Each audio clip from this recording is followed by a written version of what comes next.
Okay, Richard Scarcella is a summa cum laude graduate of Boston College, where he earned a Bachelor of Arts degree in History and Education.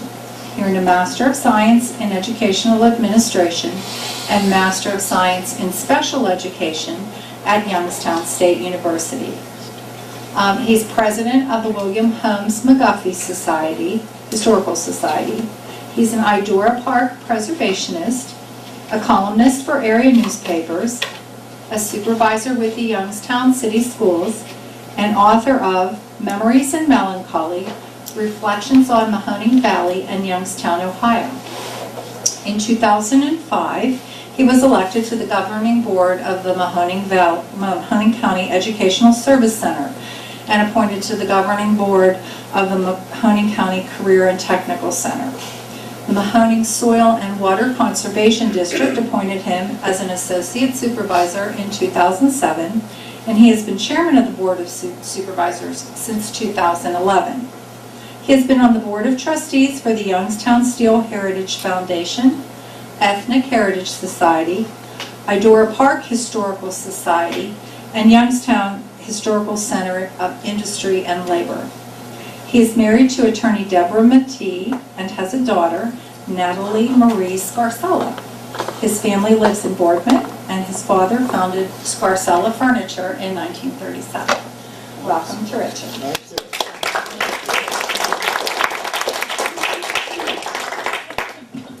I apologize for being a little tired. I had a terrible nightmare last night. I dreamt I died and moved to Akron. A little Youngstown humor. We hate Akron. Actually, I got tied up in 224 traffic in Boardman, you could imagine. And I took the 62 bypass. And I don't know what I was bypassing. There was nothing to bypass. But you can see I made it on time. Before I begin, I would like to ask you a question. Raise your hand and do not get out your cell phone and Google the answer. Raise your hand if you could tell me where McGuffey is buried. It's buried in Youngstown, isn't it?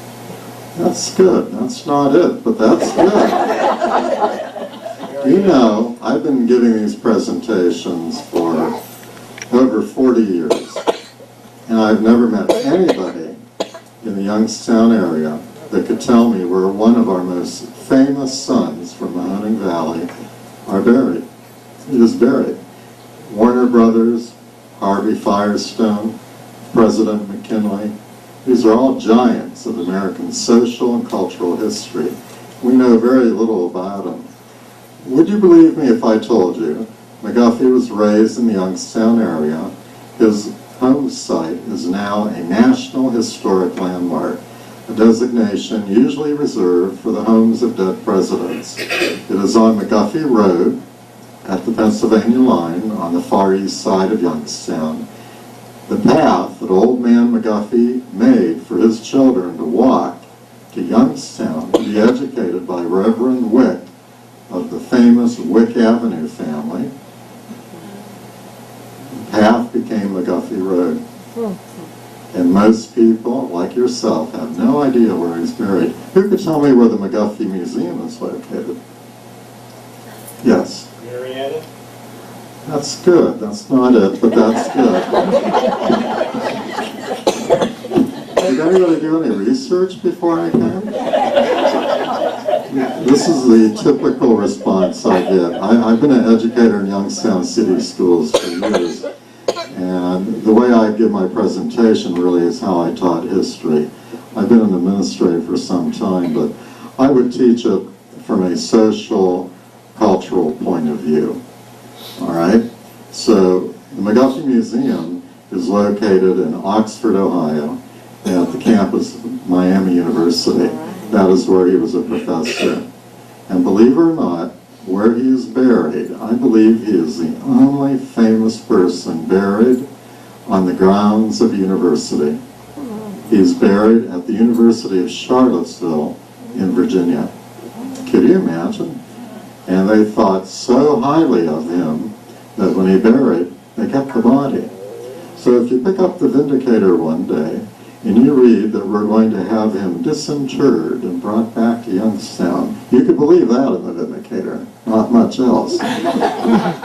Because if we ever come into some money, I would like to bring the remains of McGuffey back to his home valley, right here in the Mahoning Valley. Now, for the 55th anniversary of the McGuffey Historical Society, we commissioned a DVD because we wanted some type of documented, recorded history for future generations, keeping in mind that most people don't read books anymore under a certain age. And the DVD has been very widely accepted. So what I would like to do, if you have your equipment up and running, is there a screen in here? Right there. Right over your head. Yeah, we were going to play it when we were done, unless you want to play it now. What I'd really like to do, it kind of soften up the audience, show them a little AV, as we used to call it. This will answer a lot of your questions. Then I will fill in a few of the blanks, and then we will do a question-answer period. And while they're setting that up, at one time, the National Federation of McGuffey Societies had 100,000 members nationwide. We are now the last chapter left in the country in Youngstown, Ohio. Could you believe it? And my president, I'm the chairman, my president is a McGuffey relative. And coincidentally enough, she is a retired school teacher. Isn't that amazing? And you will see her in the DVD. I did bring a couple. If anybody would like to buy one, they're $20. And in the future, I could certainly have her come back and talk to you as well. So I don't see any popcorn or junk food out there, so I guess you're going to have to pay attention.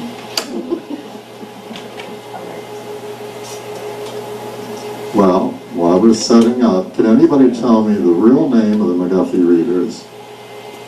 McGuffey's first eclectic reader. Eclectic readers, very good. We finally got a right answer. Well, you brought one. You She brought cheated. a series instead. You brought one. My father always said even a blind squirrel could find a nut once in a while. Have you ever heard that?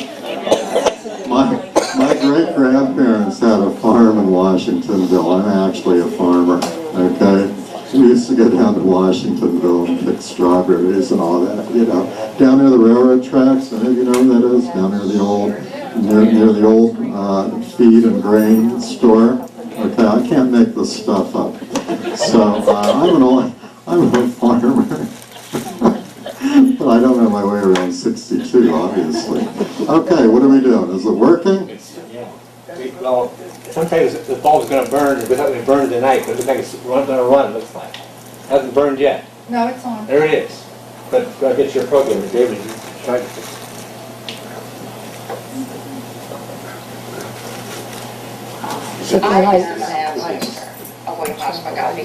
Turn it up and kill the lights. His sister Anna was Although, Louder. grab the... McGuffey Yeah. spent a lot That's of the McGuffey family well. It was a very significant part of his early life. McGuffey's family actually I was. don't think we saw the beginning, but that's And the okay. family came to Coynesville when the children were very young. That's where they had established their farm. She had her husband, my great-great-great-grandfather, plow our McGuffey road relative. from the farm to Wick Avenue for the boys to go to school and be tutored by Reverend Wick. And that's how those streets got cut in. I think he was responsible for creating that path and having the roads created subsequent to all Who's that. Michelle is one of our founding members. You hear about the old Bridge. story about people walking miles and miles to school uphill in the snow both ways. Well, this is basically what McGuffey did. He walked All the way from Coynesville to downtown Youngstown. and it was 7 miles one way. Well, this got to be quite burdensome, so he moved in with the Wick family, and he served as a rector for the church to earn his room and board. Well, imagine he was raised in a farm on the outskirts of an industrial metropolis. Somehow he took on both values of being a preacher, saving people's souls, but also educating them so they could have a better standard of living. His mother saw that he had a talent and that he had this natural instinct for learning. When they would go to church, and listen to the sermon. When he would come home, he could repeat that sermon almost word for word. So his mother knew he was a very special child. At the age of 13, he started as an itinerant teacher. In the early 1800s in Ohio, there were no public schools. The public school system had not been established. So they had what was called subscription school. He was hired by local farmers to teach their children. The teacher would come and advertise, and the students would sign up and pay. And he would teach them in the barn, under a tree, on a front porch. Between teaching jobs, McGuffey furthered his education at Old Stone Academy in Darlington, Pennsylvania. Then, in 1826, he graduated from Washington College. The gentleman who was establishing Miami University, Miami of Ohio, he wanted to make Miami University the Harvard of the West. And he had heard about McGuffey's success with students and with teaching. He hired McGuffey to be one of the professors at Miami University, where he put to good use his experience as a subscription school teacher. He would invite children up on his front porch. He would read them stories, he'd ask them to read, and he kind of ascertained what students would need to become good readers. And if the children responded well to the story, it went into one of the readers. The readers were an anthology, kind of like the Reader's Digest of their time. It is the second biggest selling book next to the Bible. If you listen to the old TV stories, Little House on the Prairie, you hear them talk about, get out your McGuffey readers. I even heard my mother talk about the McGuffey readers. This is a 5th grade McGuffey reader. I went to a one-room schoolhouse for 8 years. The same one my mother and father went to. Those books that he created, he compiled, were standardized textbooks for the nation.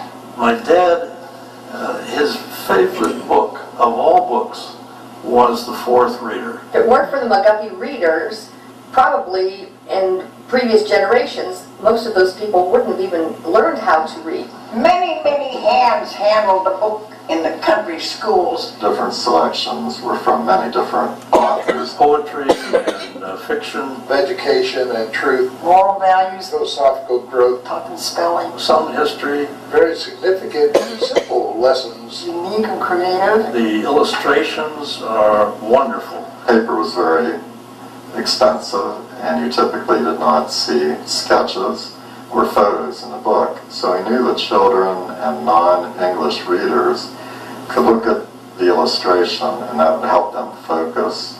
It would help advance the story. Readers will show both little boys and little girls being taught and holding a book. He believed that nature was not here to be dominated or exploited by men, that good Christians would be good stewards of nature. He believed very strongly that not only should the Native Americans and women be treated fairly, that we should treat everybody fairly.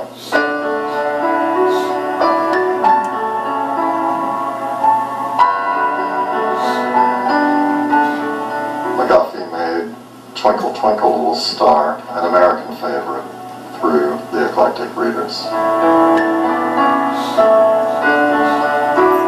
It is indeed a remarkable book.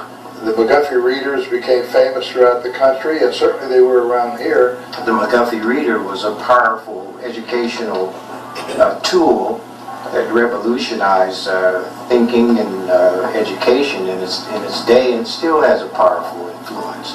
Those readers are now a symbol of something he knew was important, and finally America is beginning to realize just how important literacy is. So those books are a symbol, but they're also like the beginning of a great movement. Many times when immigrants were getting off the boat on Ellis Island, they were given perhaps a Bible, perhaps an almanac, and quite possibly one of the 7 McGuffey readers. He literally taught generation after generation of Americans. Henry Ford called the McGuffey Eclectic Readers his alma mater.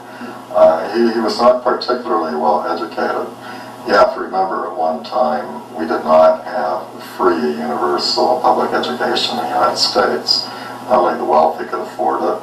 Henry Ford felt so strongly about the American dream, the rag to riches story, all of which he attributed to his education in the 7 McGuffey readers.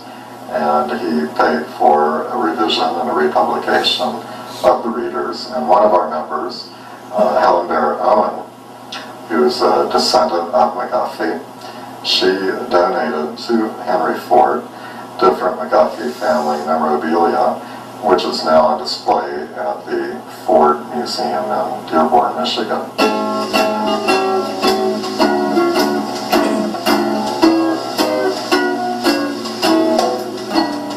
She was invited to a dance hosted by Henry Ford, and when she was getting ready to go to the ball, she found that she had forgotten her silk slip.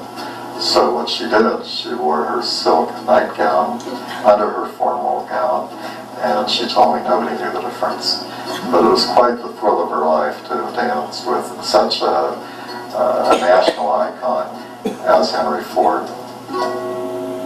From Albert Street to down McGuffey Road was McGuffey School. We attended Greek school there in the afternoons after our public school. In fact, as I was yelling all the time at home, my mother told me later, raising sand about wanting to go to school, but I was too young. But she took me by the ear and by the elbow when I was 5 years old and marched me down there. She couldn't speak English, by the way, didn't know a word of it, and she got me entered into McGuffey School when I was 5 years old. Girls, you know, Professor McGuffey's readers always had stories that had the society's values in them. And I know that Professor McGuffey would be very, very proud of the students that are sitting here today in a school that's named after him. You certainly live up to the values that he would express. When I was in 4th grade, the Ohio history books had a whole section about McGuffey and the importance that he contributed to the nation. So when we got to that section, I was like a little celebrity, and I was kind of proud of that. Many of us as ancestors became teachers, and we had big shoes to fill, because William Holmes McGuffey believed that teachers should be the best of the best. This afternoon we are very fortunate to have 2 of our former Pioneer Award recipients with us. We have a yearly Founders Day program and a Pioneer Award. Last year's recipient is an internationally renowned abstract impressionist artist who is listed among who's who in American art. So I'm really proud to introduce you to my fellow South High warrior and a dear friend, Al Bright. Very, very honored when Mr. Scarcella endowed me with the Pioneer Award, and in his name. You are each endowed with a singular, special fingerprint in your heart to do something very special with that. I've constantly given back to my community. I've been here now 75 years, and I have never done anything but to maximize the potential of my students. And they've gone on to do great things. That fingerprint that you have on your hand says that you have something very special to do on this earth, and life will be what you make of it, and the answer is in your hand. And this next recipient has put the flag in the mountain in this community. The things she has done have moved this society into a very special place. We've honored many people that literally wrote the book in different areas of expertise. Now it's my great pleasure, on behalf of the William Holmes McGuffey Historical Society today, to give the award, Pioneer Award, to Sister Drum. Let's give her a big round. I love those kids at McGuffey that day. They were cute. It would not be a birthday without a birthday gift. Now, she's been around a long time, so I couldn't think of anything to give her. Well, our society is very pleased to give her a check for $1,000.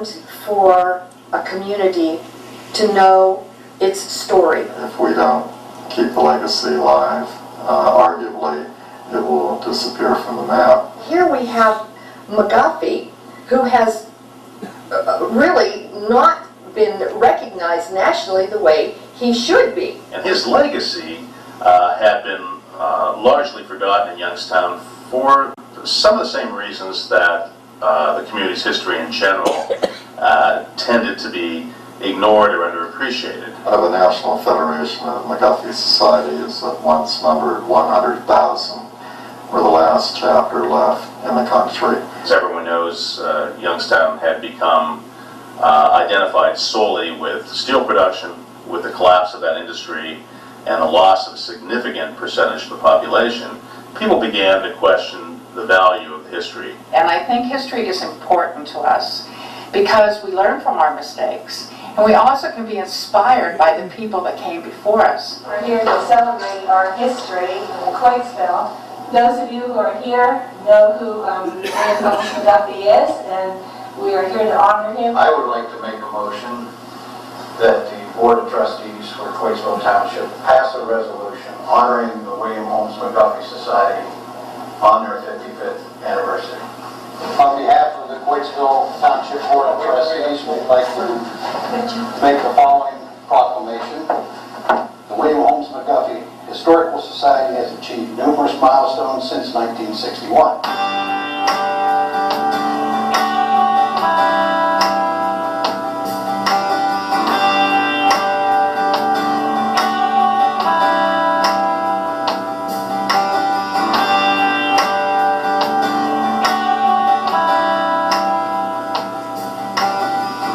After many, many years, it's my great pleasure to announce that we have a McGuffey relative now taking the helm as president of the William Holmes McGuffey Historical Society. We're very pleased to have Shirley Eckley, a McGuffey descendant, as a member. She's been a long-time vice president, and we're very proud that for the year 2016, for the first time in a long time, we'll have a McGuffey descendant as our president for our 55th anniversary. Let's give our new president and a McGuffey relative a round of applause, Shirley Eckley. Shirley? I think I have tough shoes to fill because there are a lot of people that for 55 years kept this organization going and they worked hard at it. And I hope that together with Richard helping me, I will be able to do that too. But it is an honor and a privilege to be here today, not only as representing our society, but also as a descendant of William Holmes McGuffey. We need to know the people who made us great. We need heroes, we need people that we see did wonderful things and try to exemplify what they did. I would like to see us continue that, because I think that's in the spirit of Mr. McGuffey. Trying to help preserve and keep in the public eye the very things that made us what we were, and arguably what we still are today. Now, John Shields says this about Professor McGuffey. This worthy adopted son of Coatesville probably did more for common school education by furnishing them with suitable books called the McGuffey Eclectic Readers than any other person that ever lived in our country. And to think, it all started right here.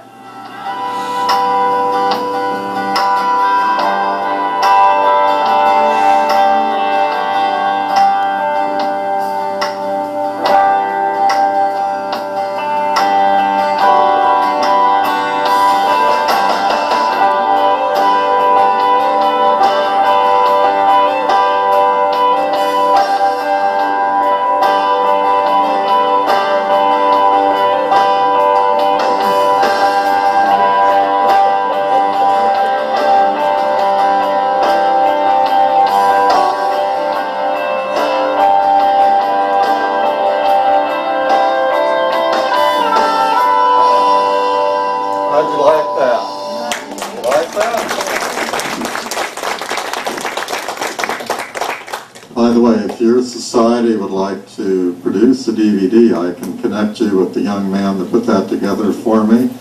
I came across Chris Rudishin when I invited the St. Peter and Paul Ukrainian Orthodox Church to give a presentation during our monthly program. We do a monthly program in Youngstown featuring different topics of interest, usually historical. And imagine, he made a wonderful DVD on an Orthodox church, which is a very eclectic subject, I may add. It was very well done. So you have quite a complex here. I haven't been here recently. If you don't have a DVD, you might consider making one now for future generations. So, when was McGuffey born? Was anybody paying attention? 1820. Raise your hand. 1800. 1800, very good. When did he die? 1873. What a literate crowd. Oh my goodness. I'm impressed. Okay. What is his home site called? It's a National Historic Landmark, and it's now called, it was right at the beginning of the DVD.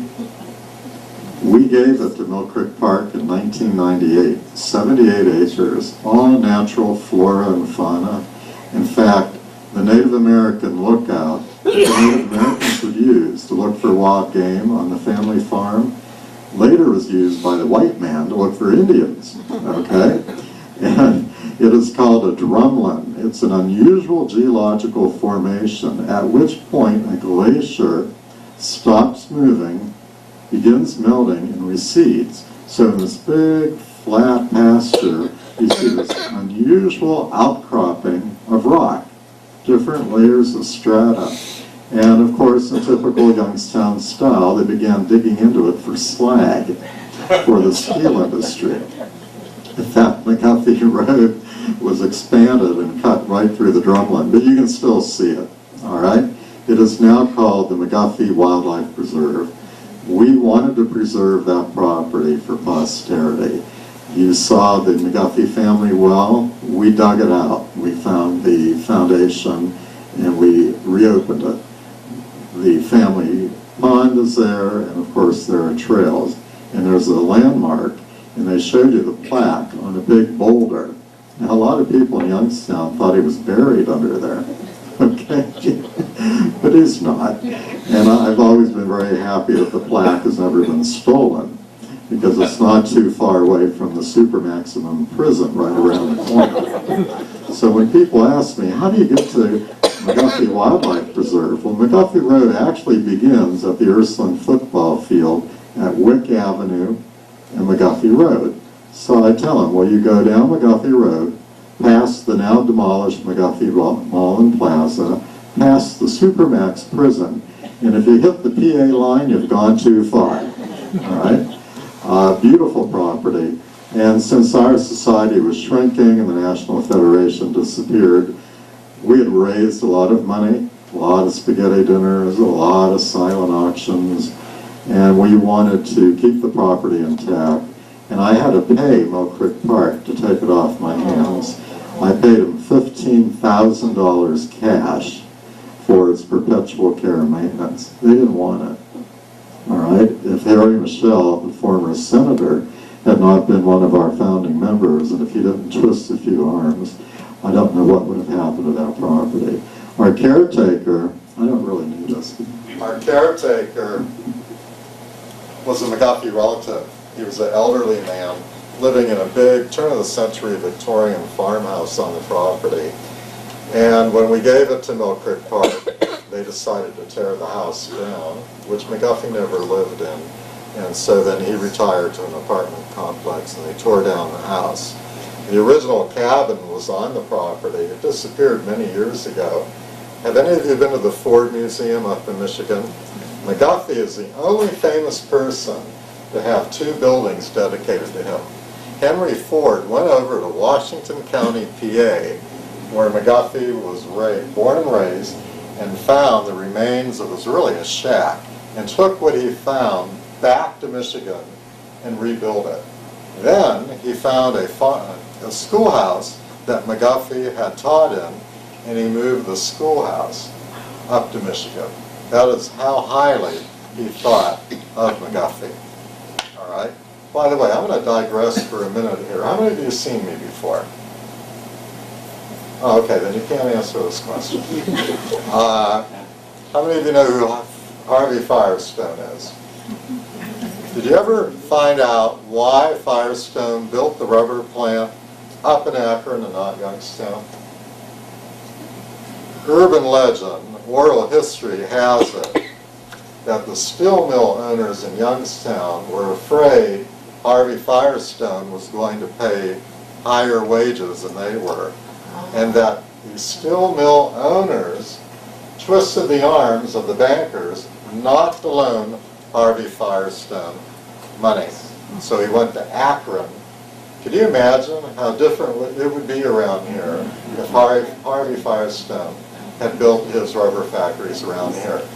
And Harvey so loved Columbiana County that he gave his property upon his death to become an experimental farm, which it still is today, and gave money for Firestone farms.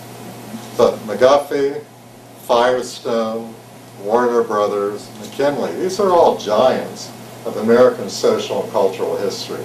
They literally changed the course of history. They made history.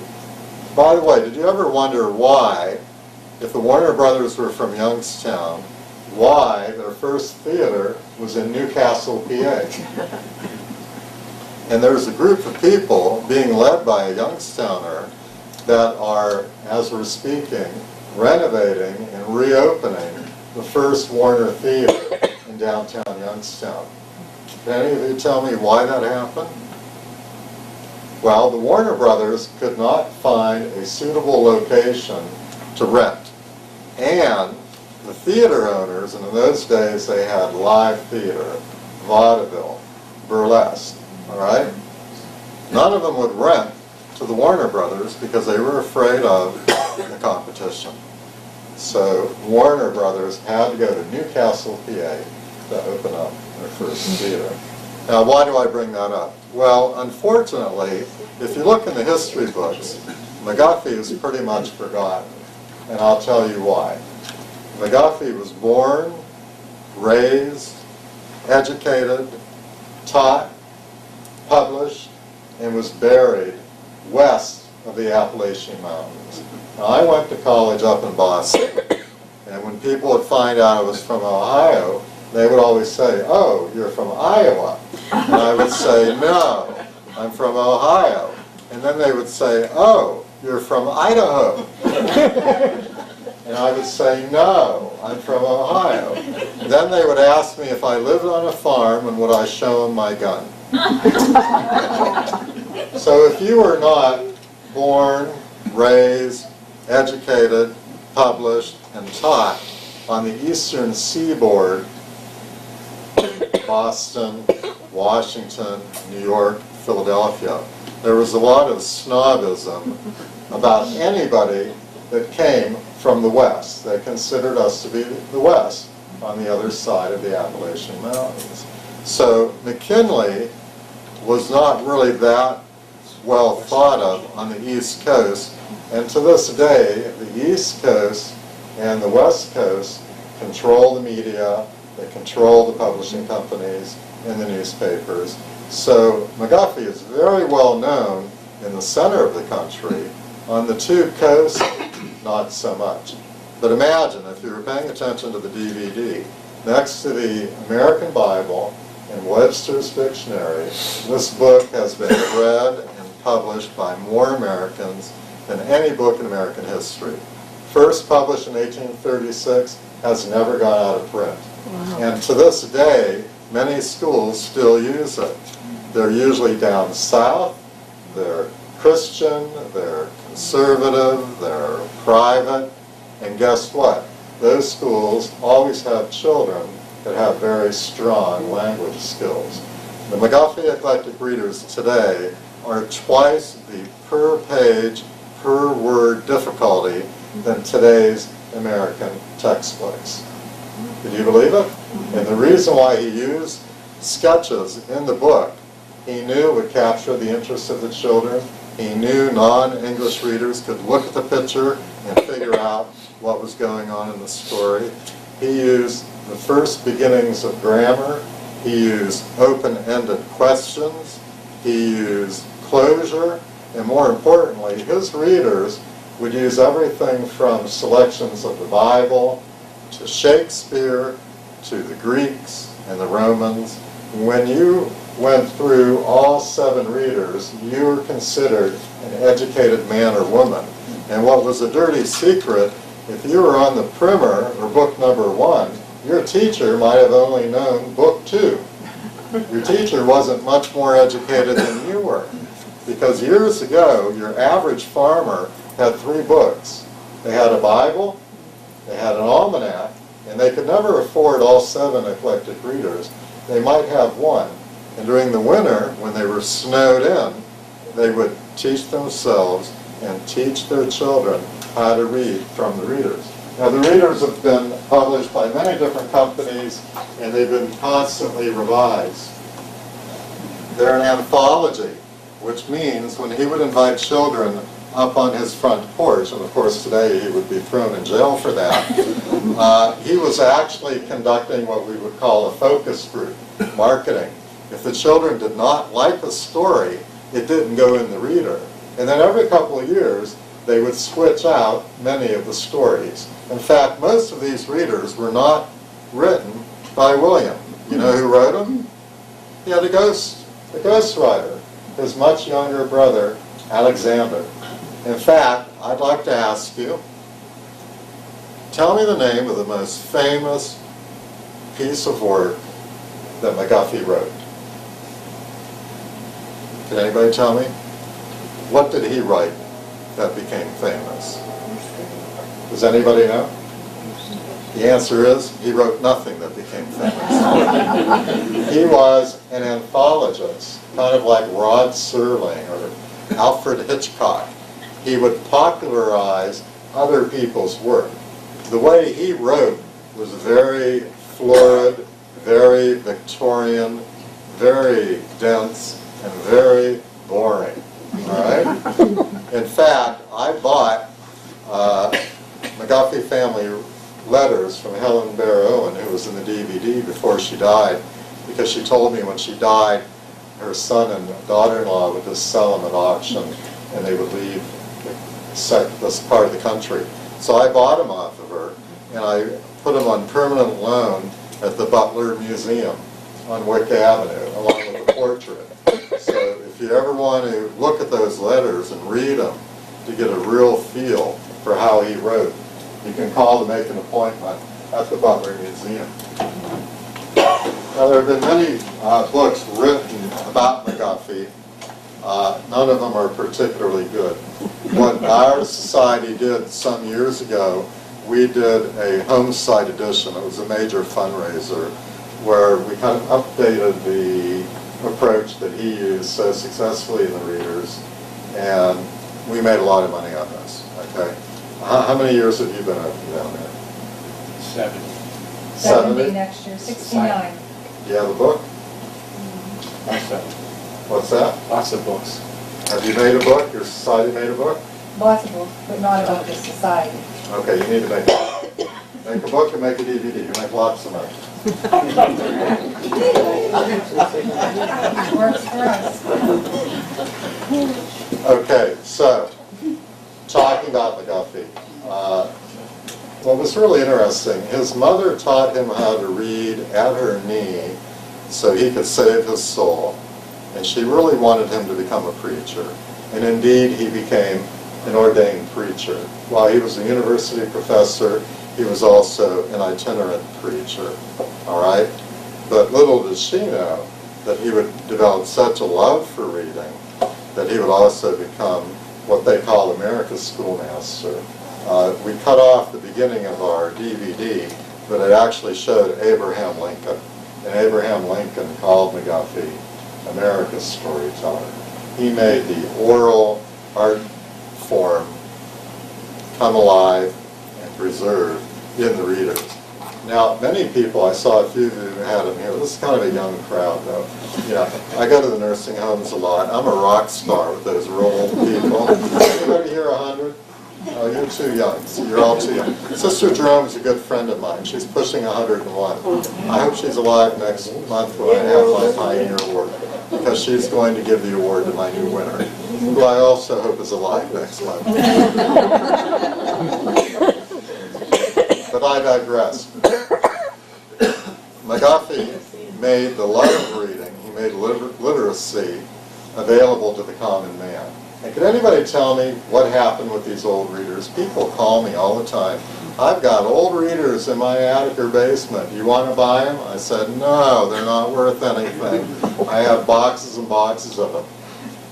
People never threw a book away, you know.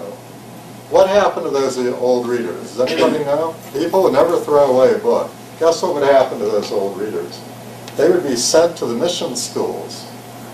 Kids in the Philippines, in China, in India would learn how to read. They learned American values and culture through readers, many times that were missing pages, but they never threw away a book. And ironically, the copyrights on the McGuffey readers expired very early on, and towards the end of McGuffey's life, the only royalties he received were at the holidays. He would get a couple of hams from his publisher. Can you imagine that? He never got wealthy. Many publishing companies began to print these in competition with each other as the copyrights expired. And McGuffey didn't care. He thought he was sent by God to do this as an errand of mercy to help preserve people's souls. Really a riveting story. I've never read a good story about McGuffey. Nobody seems to really capture the man and capture his place in history. In fact, for 55 years, our society has been trying to get the U.S. Postal Service to issue a stamp. Mickey Mouse has had 2 stamps. And after 55 years, they keep telling me the McGuffey stamp is still under consideration. And what I'm afraid of, my target audience, the average age of my membership is 70 or higher, fewer and fewer people know the name. So what my society did several years ago, we prevailed upon the Youngstown Board of Education to name a new school for McGuffey. And they said, okay, Richard, we'll do it, but you got to pay for the sign. So it cost me a couple $1,000s for the sign, a couple $1,000s for the plaque. But the original McGuffey school that was in Youngstown that Harry Michelle went to, torn down in 1941, the school board said they would build a new building for him. Well, 50 years later, it had not happened. So our society stepped in, and we had a new building named for him. We dedicated the McGuffey Road Bridge as the McGuffey Memorial Bridge. As I told you earlier, we bought McGuffey family letters. We bought the farm. We donated the farm. These are all different naming projects to keep the McGuffey legacy alive, because in Youngstown, and particularly on the east side of Youngstown, where McGuffey Road is located, your average person has no idea who McGuffey was. Quite remarkable. I can leave the Youngstown proper, and many people know who McGuffey is. But in his own hometown, in his own valley, people have forgotten who he is. And he literally taught generation after generation after generation how to read. People right off the boat on Ellis Island, Native Americans, he believed that women, girls, should be taught how to read. That was unheard of. After the Civil War, McGuffey was invited down south to help set up a public school district. That was unheard of. So much of what he did was literally groundbreaking. And could anybody tell me why he fell out of favor in the 1950s and early 60s? Can anybody tell me what happened that sent America in a panic and totally revamped the curriculum of American public schools, and the private schools followed shortly thereafter? Sputnik. Yeah, the Russians sent up a little grapefruit-sized satellite into orbit and the Americans went crazy that we had fallen behind in the space race. Our scientists were waiting to send something up a little more sophisticated. And what they did, they began to de-emphasize the humanities, de-emphasize the arts, less stress on language arts, on literature, on the classics, things that our forefathers built this country upon. And they imposed science and math curriculum. Most unfortunate. To this day, you know, I have many licenses and degrees. One of them is in special ed. Really quite shocking, the weak language skills that many of our students have from good families, from families with money. What I would typically do at the beginning of every school year, I would say, raise your hand if anybody went to the library this summer. And typically, no hands would go up. And ironically, we wanted to name a school for McGuffey on the far northeast side of town, right close to the McGuffey Wildlife Reserve, and we were not given that school. They renamed it Martin Luther King. They gave me a school on the west side of Youngstown that had nothing to do with McGuffey, but we were glad to get it. In fact, when I did a presentation to the Youngstown Board of Education, several of the board members said, "Who was McGuffey?" Could you believe it? And what was ironic is that the Youngstown Board of Education building is on the site of the original Reverend Wick Church. And they didn't even know it. Isn't that amazing? Just amazing. Well, you know, the adult attention span is less than 15 minutes. Some of you look like you're drifting away. Do you have any questions or comments? Yes. I'm puzzled by the fact there were 7 editions, or 7 readers, I should say. But they're not very big. How could that last a whole year of instruction? People didn't know how to read, number one. This is the primer that would be used with the young children. This is an example of one of the harder readers. You have to remember, years ago, people would never encounter Shakespeare or Plato or Aristotle. That was tough reading, very tough reading. And years ago, people did not go to school for 7 and 8 years. Their education was sporadic, typically during the winter off-season. And this curriculum was considered the most complete and the most rigorous. Now, the Catholics wouldn't use it because he was a Presbyterian. So they had, they had the Pope's edition or something. I don't remember. Before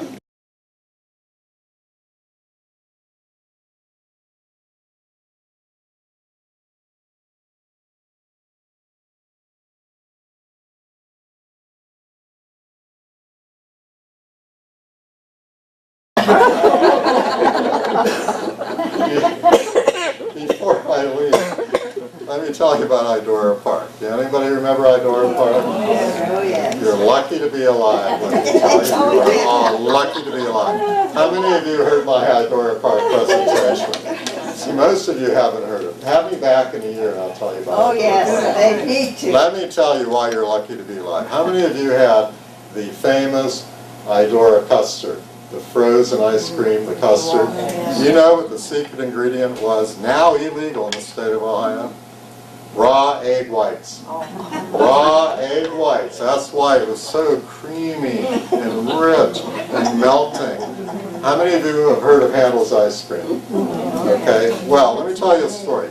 Old Lady Handel was good friends with Old Lady Parker, and Parker's custard, Parker's ice cream, was a couple blocks away from Idora Park on Glenwood Avenue. Guess what happened to Old Lady Parker before she died? She went blind. And she gave her property upon her death next door to the Society for the Blind. Rumor has it, the reason why she went blind, from all the raw egg whites.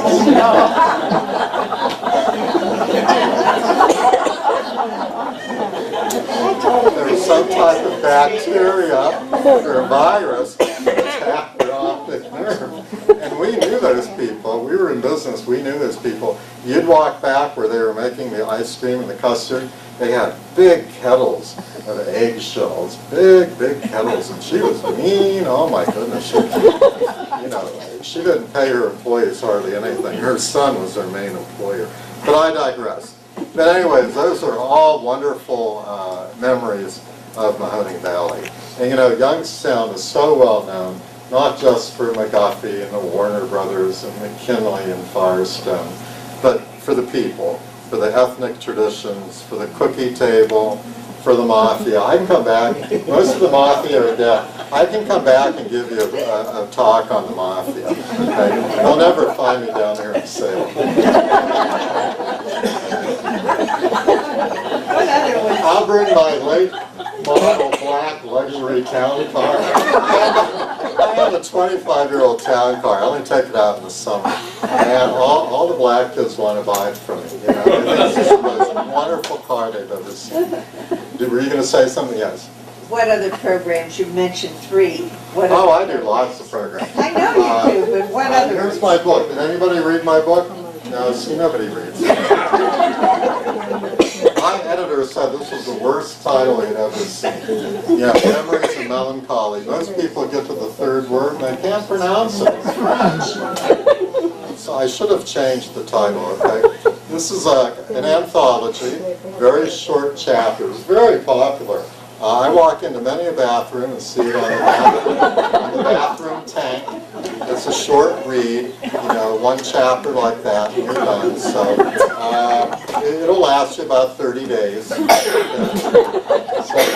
if you want one, I'll sign it, no charge. If you want to buy a DVD, they're $20, and I am going to donate a DVD to your society tonight. So if you have any type of a library or archive here, my compliments, okay? If any of you would like to come to my program, Saturday, September 17th, Kravitz Deli on Belmont Avenue, Liberty. I have the son of the former famous, now deceased, Ohio Congressman, Thomas Gilmartin Jr. You remember Congressman Gilmartin? Okay, well, his son is going to be my speaker. A wild Irishman. He'll just talk your leg off, I tell you. So it's at 10 o'clock at Kravitz.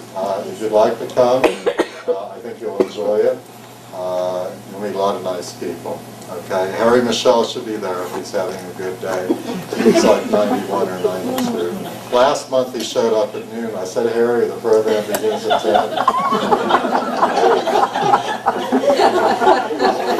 So I bought him a corned beef sandwich. He was happy. And you should really have Harry and Michelle come down here and speak. He is fabulous. He is a walking encyclopedia. He could tell you more dirt on politicians than you ever want to know. Any other questions or comments? You're a wonderful audience. Thank you for having me. Yes? You mentioned about McGuffey readers falling off with the Sputnik. I was down at the Air Force Museum last week, and they had a replica of the Sputnik. It's 1957, and you're right, it's just a ball about so big around, and it's got 4 antennas on it that are probably 30 foot long. I was amazed how long they were, and that's it. Well, I do believe there was collusion on the part of the textbook companies because they were able to make so much money on new science and mathematic textbooks and curriculum, much of it that was so inappropriate that the parents could not figure out how to teach their children math or science anymore because it was not written appropriately. And I say that as an educator. Any other questions or comments? Well, thank you very much for having me. Thank you.